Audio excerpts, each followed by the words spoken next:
Welcome to Bite at a Time Books, where we read you your favorite classics one bite at a time. My name is Bree Carlile, and I love to read and wanted to share my passion with listeners like you. You can sign up for our newsletter at biteatatimebooks.com. You'll also find our new t-shirts in the shop, including podcast shirts and quote shirts from your favorite classic novels. Be sure to follow my show on your favorite podcast platform so you get all the new episodes. We're part of the Bite at a Time Books Productions Network. If you'd also like to hear what inspired your favorite classic author to write their novels, and what was going on in the world at the time, check out the Bite at a Time Books Behind the Story podcast, wherever you listen to podcasts. Today we'll be continuing Les Miserables by Victor Hugo. Chapter 5. Facts Whence History Springs, and Which History Ignores. Towards the end of April, everything had become aggravated. The fermentation entered the boiling state. Ever since 1830, petty partial revolts had been going on here and there, which were quickly suppressed, but ever bursting forth afresh, the sign of a vast underlying conflagration. Something terrible was in preparation.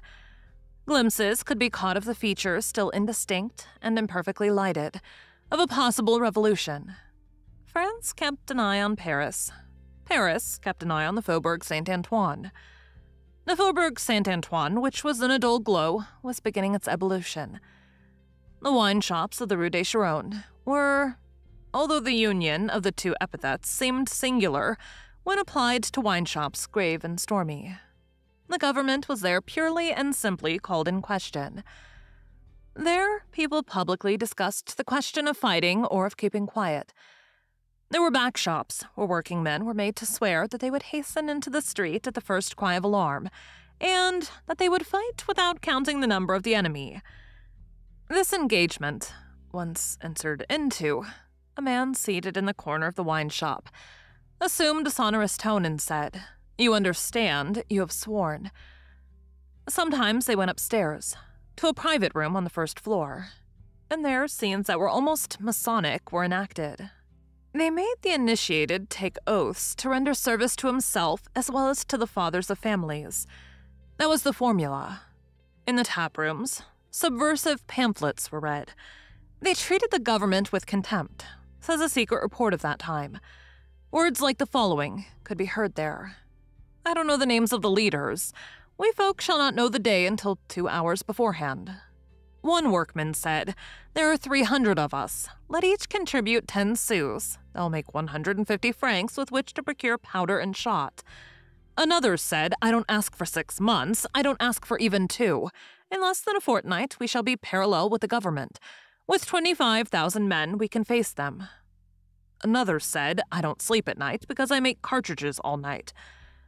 From time to time, men of bourgeois appearance and in good coats came and caused embarrassment, and with an air of command shook hands with the most important and then went away. They never stayed more than 10 minutes. Significant remarks were exchanged in low tone. The plot is ripe, the matter is arranged. It was murmured by all who were there. To borrow the very expression of one of those who were present, the exaltation was such that one day a working man exclaimed before the whole wine shop, "We have no arms." One of his comrades replied, "The soldiers have," thus parodying without being aware of the fact.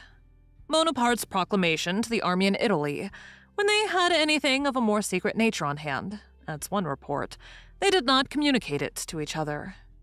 It is not easy to understand what they could conceal after what they said. These reunions were sometimes periodical. At certain ones of them, there were never more than 8 or 10 persons present, and they were always the same. In others, anyone entered who wished, and the room was so full that they were forced to stand. Some went thither through enthusiasm and passion, others because it was on their way to work. As during the Revolution, there were patriotic women in some of these wine shops who embraced newcomers. Other expressive facts came to light. A man would enter a shop, drink, and go his way with the remark, "Wine merchant, this revolution will pay what is due to you." Revolutionary agents were appointed in a wine shop facing the Rue des Charons. The balloting was carried on in their caps. Working men met at the house of a fencing master who gave lessons in the Rue des Côtes. There was a trophy of arms formed of wooden broadswords, canes, clubs, and foils. One day, the buttons were removed from the foils. A workman said, "There are 25 of us, but they don't count on me because I am looked upon as a machine." Later on, that machine became Quinessette. The indefinite things which were brewing gradually acquired a strange and indescribable notoriety. A woman sleeping off her doorstep said to another woman, "For a long time there's been a strong force busy making cartridges." In the open street, proclamation could be seen addressed to the National Guard and the departments. One of these proclamations was signed, "Bertot, wine merchant." One day, a man with his beard worn like a collar and with an Italian accent mounted a stone post at the door of a liquor cellar in the Marche Lenoir and read aloud a singular document which seemed to emanate from an occult power. Groups formed around him and applauded. The passages which touched the crowd most deeply were collected and noted down. Our doctrines are trammeled, our proclamations torn, our bill stickers are spied upon and thrown into prison. The breakdown which has recently taken place in cottons has converted to us many mediums. The future of nations is being worked out in our obscure ranks. Here are the fixed terms: action or reaction, revolution or counter-revolution. For at our epoch, we no longer believe either in inertia or in immobility. For the people against the people, that is the question. There is no other. On the day when we cease to suit you, break us. But up to that day, help us to march on. All this in broad daylight. Other deeds, more audacious still, were suspicious in the eyes of the people by reason of their very audacity. On the 4th of April, 1832, a passerby mounted the post on the corner which forms the angle of the Rue Sainte Marguerite and shouted, "I am a Babouvist." But beneath Babouf, the people scented Gisquet. Among other things, this man said, "Down with property. The opposition of the left is cowardly and treacherous. When it wants to be on the right side, it preaches revolution. It is democratic in order to escape being beaten, and royalist so that it may not have to fight. The Republicans are beasts with feathers. Distrust the Republicans, citizens of the laboring classes." "Silence, citizen spy," cried an artisan. This shout put an end to the discourse. Mysterious incidents occurred. At nightfall, a working man encountered near the canal a very well-dressed man who said to him, "Whither are you bound, citizen?" "Sir," replied the working man, "I have not the honor of your acquaintance. I know you very well, however." And the man added, "Don't be alarmed, I am an agent of the committee. You are suspected of not being quite faithful. You know that if you reveal anything, there is an eye fixed on you." Then he shook hands with the working man and went away saying, "We shall meet again soon." The police, who were on the alert, collected singular dialogues, not only in the wine shops but in the street. "Get yourself received very soon," said a weaver to a cabinet maker. "Why?" "There's going to be a shot to fire." Two ragged pedestrians exchanged these remarkable replies, fraught with evident jacquerie. "Who governs us?" "Monsieur Philippe." "No, it is the bourgeoisie." The reader is mistaken if he thinks that we take the word jacquerie in a bad sense. The Jacques were the poor. On another occasion, two men were heard to say to each other as they passed by, "We have a good plan of attack."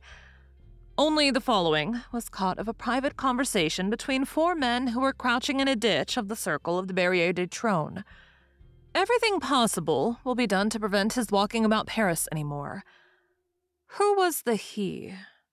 Menacing obscurity. The principal leaders, as they said in the Faubourg, held themselves apart. It was supposed that they met for consultation in a wine shop near the Point Saint-Eustache, a certain chief of the Society Aid for Tailors. Rue Mondétour had the reputation of serving as intermediary central between the leaders and the Faubourg Saint-Antoine.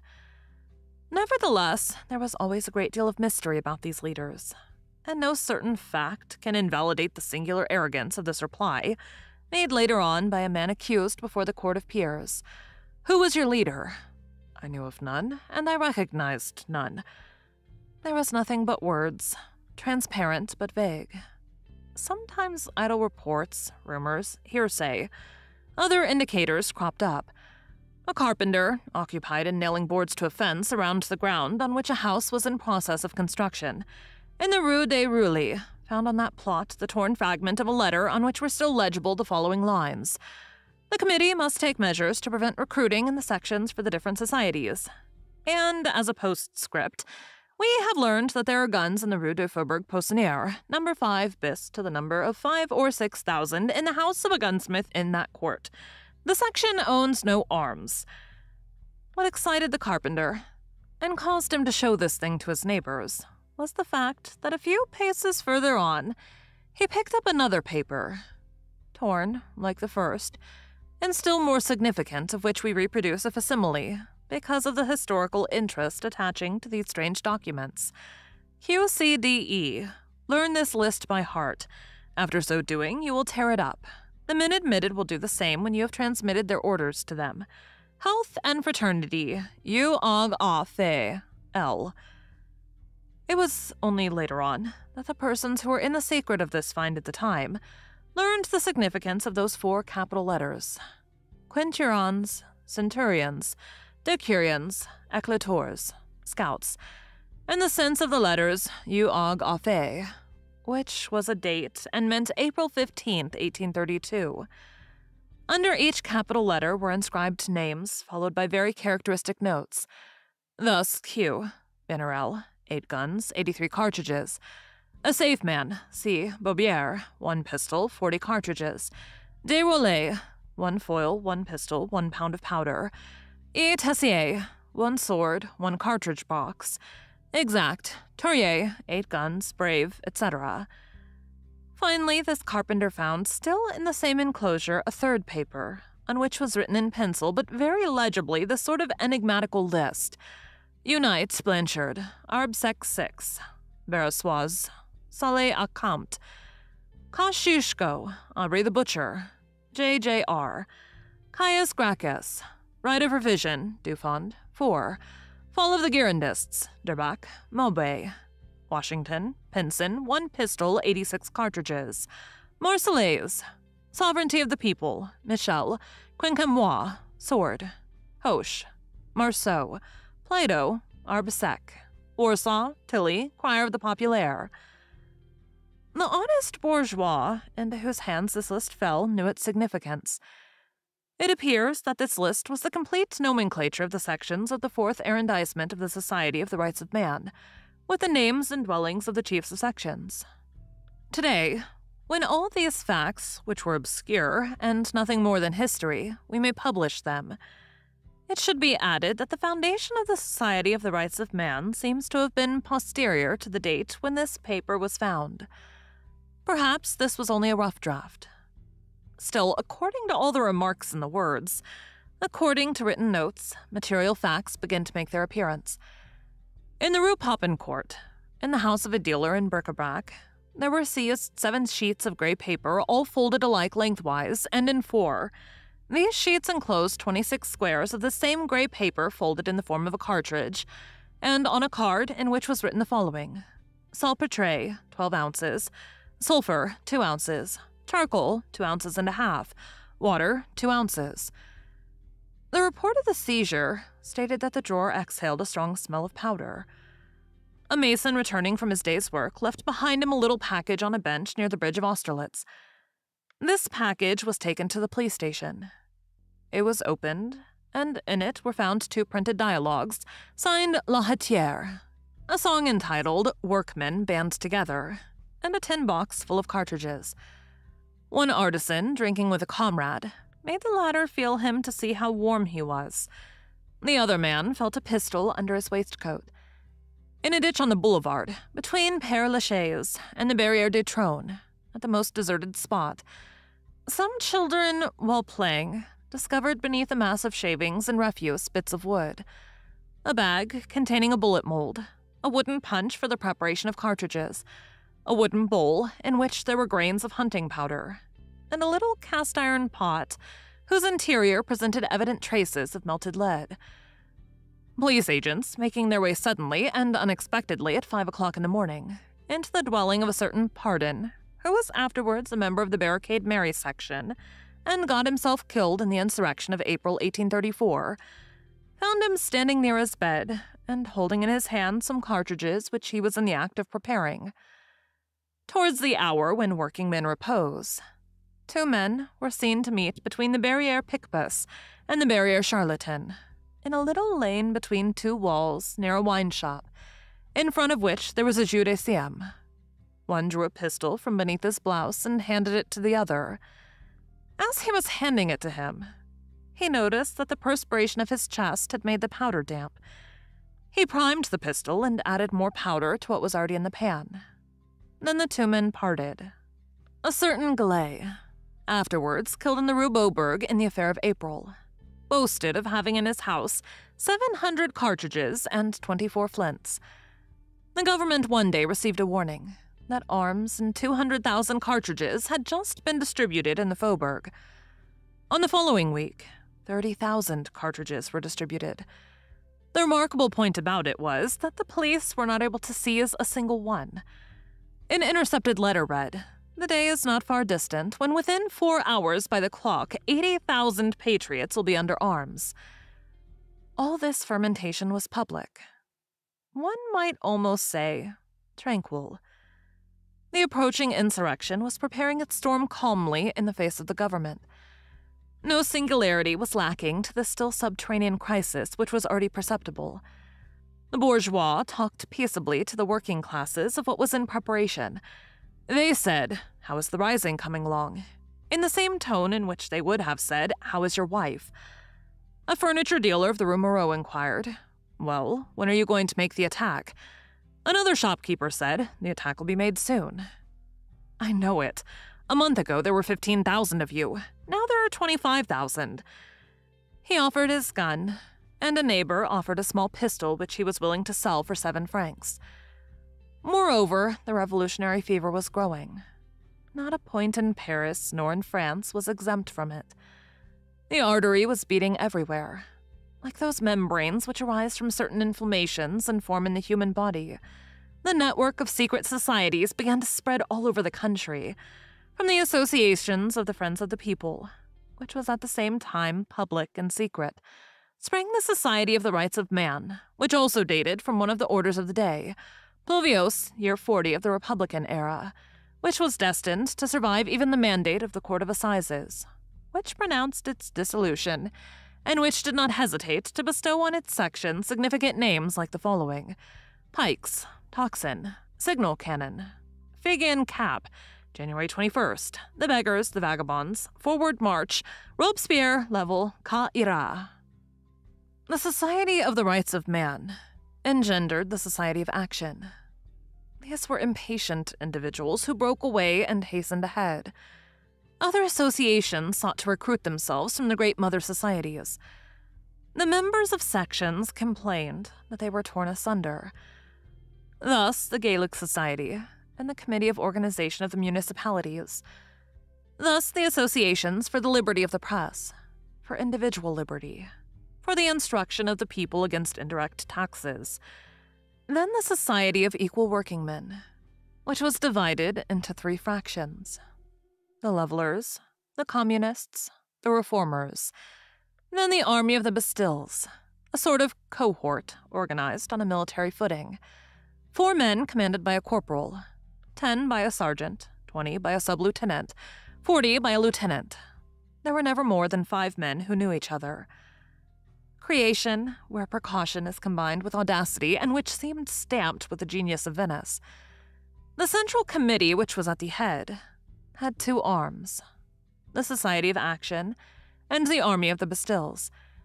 A legitimist association, the Chevaliers of Fidelity, stirred out among these the Republican affiliations. It was denounced and repudiated there. In Paris, the Faubourg Saint-Marceau kept up an equal buzzing with the Faubourg Saint-Antoine, and the schools were no less moved than the Faubourgs. A café in this Rue Saint-Hyacinthe and the wine shop of the 7 Billiards, Rue des Mathurins Saint-Jacques, served as rallying points for the students.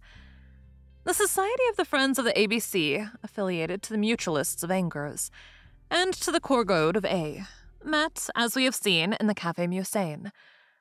These same young men assembled also, as we have stated already, in a restaurant wine shop of the Rue Mondétour, which was called Corinth. These meetings were secret.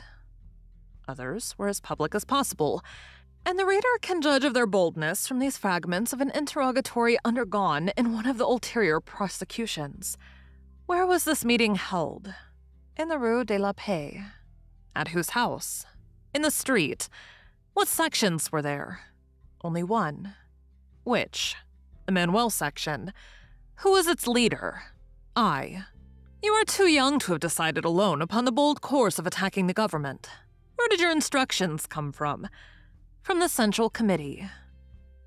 The army was mined at the same time as the population, as was proved subsequently by the operations of Bedford, Luneville, and Epinard. They counted on the 52nd Regiment, on the 5th, on the 8th, on the 37th, and on the 20th Light Cavalry. In Burgundy and in the southern towns they planted the Liberty Tree. That is to say, a pole surmounted by a red cap.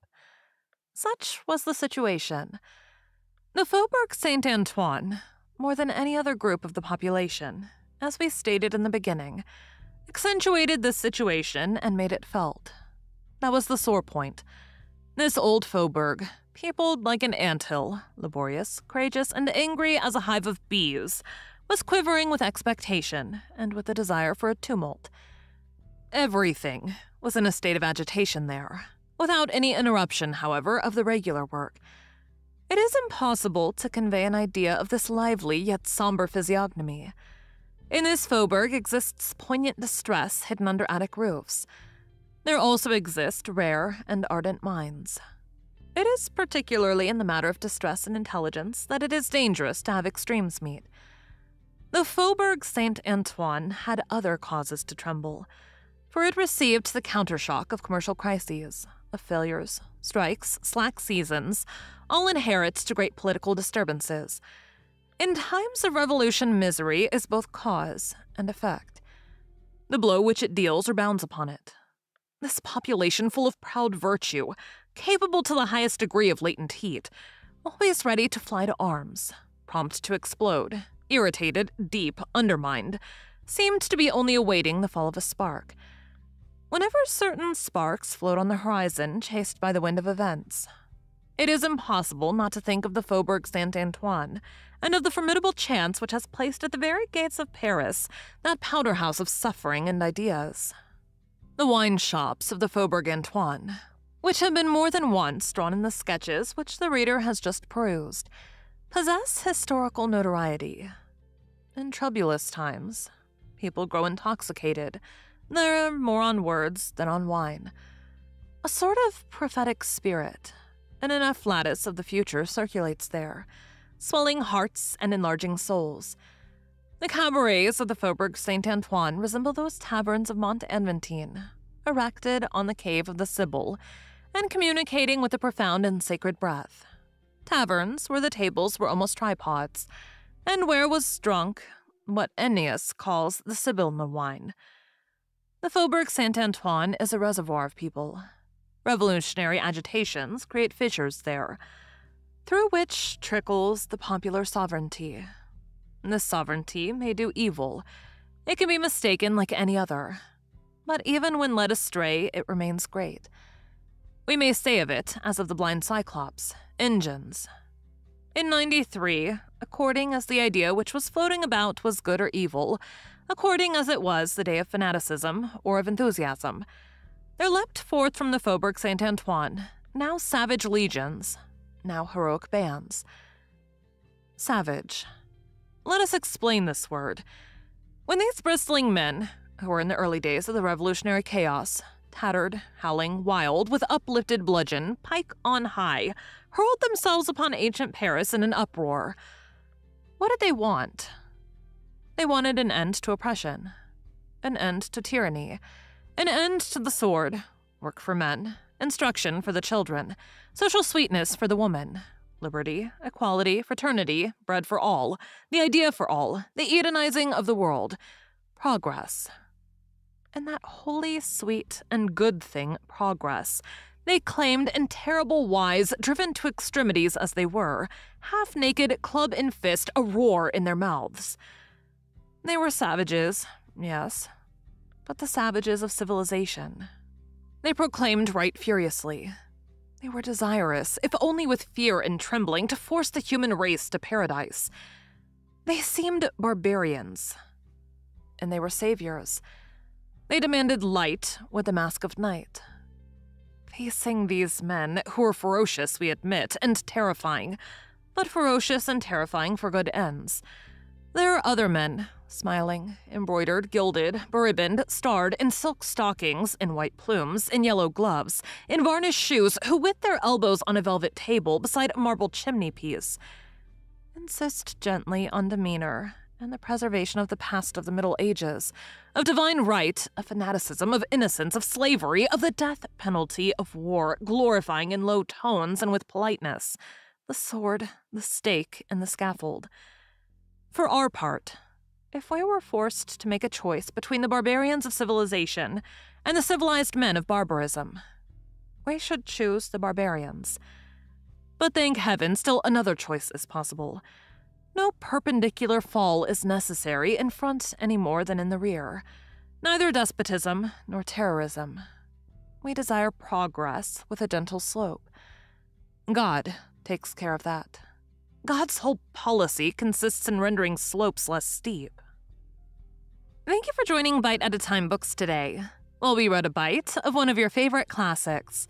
Again, my name is Bree Carlile, and I hope you come back tomorrow for the next bite of Les Miserables.